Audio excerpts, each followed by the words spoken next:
اهلا وسهلا بكم اصدقائي، معاكم مستر بادجي. اصدقائي جوه مصر وبره مصر، برحب بكم في عيادة بادجي وفيديو جديد.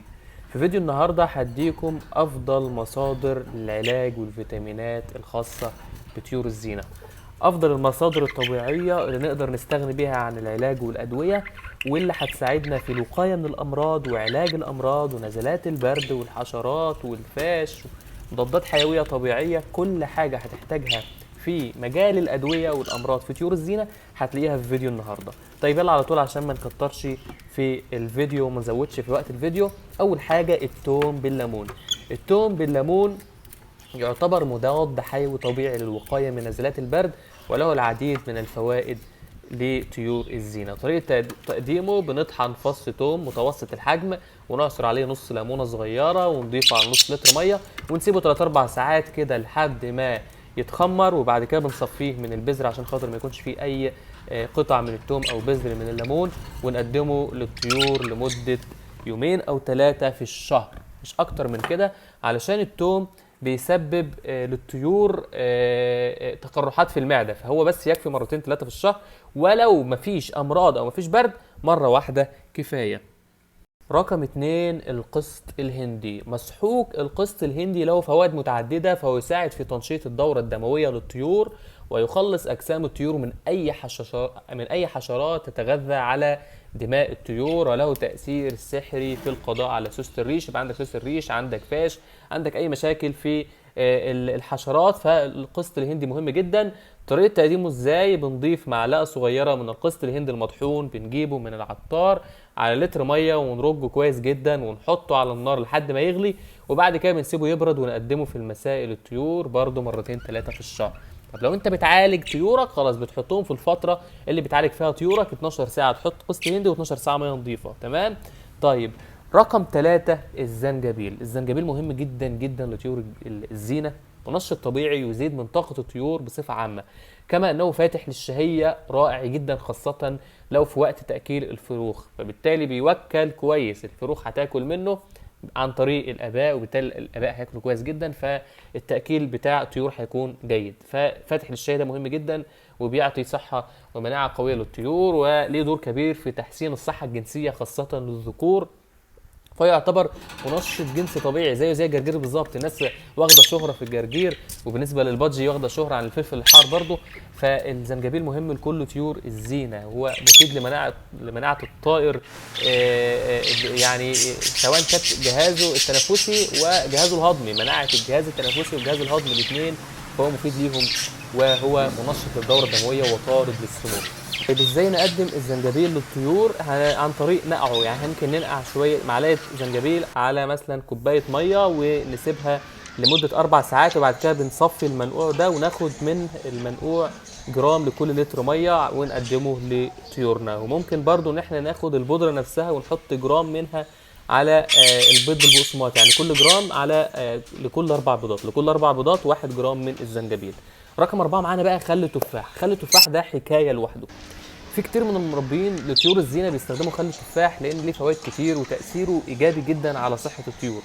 فوائد خل التفاح عد معايا: يقوي مناعة الطائر ويمنع العدوى ويمنع انتشار الأمراض، مطهر معوي طبيعي يساعد على الهضم وطارد للديدان، مضاد حيوي طبيعي ويحمي كبد الطائر، ومفيد للجهاز التنفسي ويقلل معدلات الكوليسترول في الجسم، يقضي على الفاش. شوف دخلنا في مرحله تانية، احنا دخلنا يعني احنا خلصنا معوي وخلصنا تنفسي، دخلنا بقى على الريش. يقضي على الفاش، يعالج التسييف، يمنع انتشار البكتيريا، يساعد على حرق الدهون وعلاج التشحيم. تخيل كل ده في خل التفاح.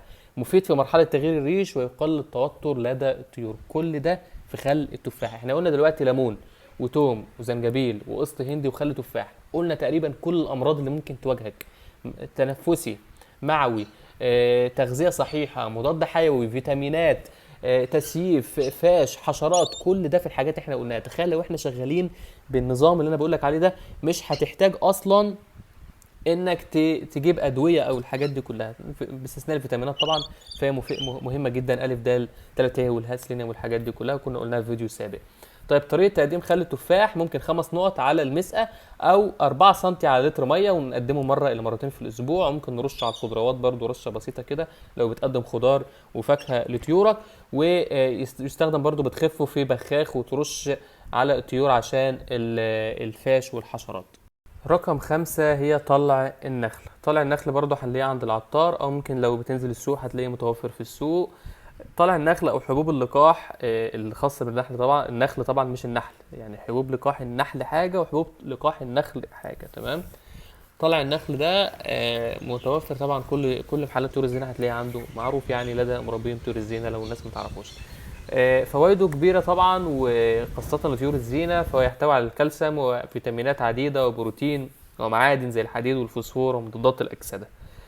طيب نعد مع بعض فوائد بقى طلع النخل. طلع النخل يعزز القدرة الجنسية ويقوي التخصيب، وعلاج فعال للذكور التي تعاني من الخمول الجنسي أو قلة التخصيب. يعني مش جرجير وزنجبيل وشطة بس، لا طلع، أو فلفل حار بس، لا طلع النخل برضه مفيد جدا للتخصيب. يقضي على مشكلة ترويق البيض، الذكور اللي بتروق وكده، فهو مهم جدا لعملية التخصيب. وعلاج فعال لضعف المناعة والأنيميا والضعف الشديد للطيور، خاصة إذا كان عدد الفروخ أكبر من قدرة الزوج على رعايتهم. فأنت لو عندك مثلا زوج بينتج كتير بس بياكلش كويس، طلع النخل هيساعدك وهيفيدك جدا جدا جدا. بالإضافة كمان إن هو بيعالج الأمراض التنفسية ويعالج التهاب المعدة، وله تأثير كبير على أمراض الامعاء، ويعالج الاسهال بانواع المختلفه. يعني طلع النخل انت لو استخدمت، طبعا احنا بنتكلم في الحاجات دي كوقايه، لو استخدمت الموضوع ده بشكل يومي كده، او يعني كل نوع من الانواع دي تحط منه مرتين 3 في الشهر، فانت هتلاقي نفسك مش محتاج اصلا انت تجيب علاج لطيورك. بالاضافه كمان ان هو يقوي عظام الطائر ويحمي من هشاشه العظام، ويحتوي على مجموعه كبيره من الفيتامينات والبروتينات والاملاح المعدنيه اللازمه للطيور. طيب طريقه تقديم طلع النخل: يفضل خلط طلع النخل مع خلطة البيض بالبقسماط، ويمكن خلط القليل منه مع الحبوب المستنبتة زي القمح والحلبة والشعير والعدس، أي حاجة بقى بتستنبتها زي ما بتستنبت حط معاهم طلع نخل. وبرضه ممكن تحطه على المية عن طريق إضافة 1 جرام من طلع النخل على لتر مية. في هذه الحالة يفضل إضافة 10 سنتي من العسل للمية، تمام. طيب في ملحوظة بسيطة لازم ناخد بالنا منها في حكاية طلع النخل: فينصح بعدم تقديم طلع النخل للطيور التي لديها فروخ أقل من 15 يوم. يعني أقل من 15 يوم مش هنحط طلع نخل. طب إيه الحكمة؟ بص أنا استنتجت الموضوع ده، الحكمة في إن إحنا ما نحطهوش، يعني لما جيت أعمل التقرير ده، ان هو طلع النخل اصلا بيساعد على زياده الخصوبه وهرمونات الجنسيه لدى الذكور، فبالتالي انت لو عندك طيور لسه صغيره فالذكر هيبقى عايز يتكاثر ويعمل عمليه تزاوج جديده فهيقتل الطيور، فانت استنى بعد 15 20 يوم كده عشان على ما يبدا ان هو يشد حلو كده ويبقى عايز يجهز لعيش، تكون طيورك بدات ايه او قربت ان هي تتفطم. طيب رقم 6 البرسيم. البرسيم الاخضر او البرسيم البذري، يعني انت عايز تجيب برسيم اخضر وتحطه لطيورك ماشي مفيش مشكله، عايز تجيب له بذور برضه مفيش مشكله. يحتوي ورق البرسيم على العديد من الفيتامينات والمعادن، على سبيل المثال في كالسيوم، مغنيسيوم، بوتاسيوم، نحاس، منجنيز، زنك، الهاء، سيلينيوم برضه مهم جدا، السيلينيوم مهم جدا ومفيد جدا في البرسيم، فهو مفيد للاناث والناس اللي ايه البيض بتاعها قليل، طبعا مع الحلبة برضه مفيدة جدا للإناث. من أهم العناصر اللي موجودة في البرسيم عنصر البيتا كاروتين، وده دوره ان هو بيحول او بيقوم على تحويل داخل الجسم ليكون فيتامينات مثل فيتامين أ ودال وهاء وجيم المسؤولة عن زيادة المناعة، وفيتامين ه طبعا الخاص بالتحفيز وزيادة التخصيب زي ما قلنا قبل كده اللي هو هاء سيلينيوم.